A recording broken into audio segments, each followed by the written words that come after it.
ഞാൻ ഒന്ന് കമ്പയർ ചെയ്ത് നോക്കും. എന്നിട്ട് അവിടെ മാറ്റം വരുത്തേണ്ടത് മാറ്റം വരുത്തും. അങ്ങനെ എല്ലാത്തിനും മാറ്റം വരുത്തി ഇന്ന് വേറൊരു ലെവലിലേക്ക് പോയി. ഇനി ഇവിടെ തീരുമോ ഇത്? സാറേ ഇത് ഇവിടെ തീരുമോ? ഇതൊരു ചൈത്രയാത്ര തുടങ്ങിയിട്ടുള്ളൂ സാറേ. ഇപ്പൊ തന്നെ 56 വയസ്സായിട്ടുണ്ട്. 60 വയസ്സായാലും പിന്നെ പെൻഷൻ ആയത് സംഭവം. പക്ഷെ 60 വയസ്സായാലും അതിന്റെ ആവേശം കൂടുന്നത്. ആ ഇപ്പൊ ആവേശം കൂടുന്നത് എന്താ പറയേണ്ടത്, എങ്ങനെ പറയേണ്ടത്? ഒന്ന് കണ്ണു തുറന്ന് നോക്ക സാറേ. രക്ഷപ്പെടാനുള്ള ഒരു അവസരം, നിങ്ങൾ അള്ളാഹു എന്നോ ദൈവമെന്നോ എന്ത് പേരിട്ട് വിളിച്ചാലും രക്ഷപ്പെടാനുള്ള ഒരു അവസരം നമ്മളെ കയ്യിൽ കിട്ടിക്കഴിഞ്ഞാൽ ആ ഒരു രക്ഷപ്പെടലുകളാണ് നമ്മുടെ ജീവിതം. അതിനെ തിരിച്ചറിയണം, അതിനെ തിരിച്ചറിയണം. ആ രക്ഷപ്പെടൽ കൊണ്ട് എന്തൊക്കെ മാറ്റങ്ങൾ വരും?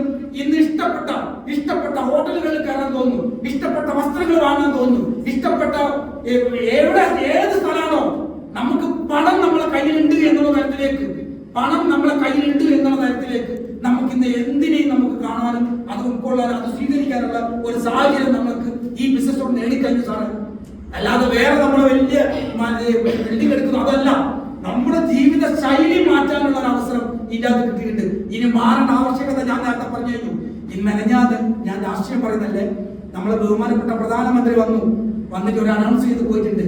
തിരുവനന്തപുരത്ത് നിന്ന് ഒരു ട്രെയിനിൽ കയറിയിരുന്നാൽ 3 മണിക്കൂർ കൊണ്ട് കണ്ണൂരെത്തും. സാറേ ഒന്ന് ആലോചിച്ച് നോക്ക്. ഇന്ന് 7 മണിക്കൂർ 8 മണിക്കൂർ 9 മണിക്കൂർ കൊണ്ട് തിരുവനന്തപുരത്ത് പോകേണ്ട നമ്മൾ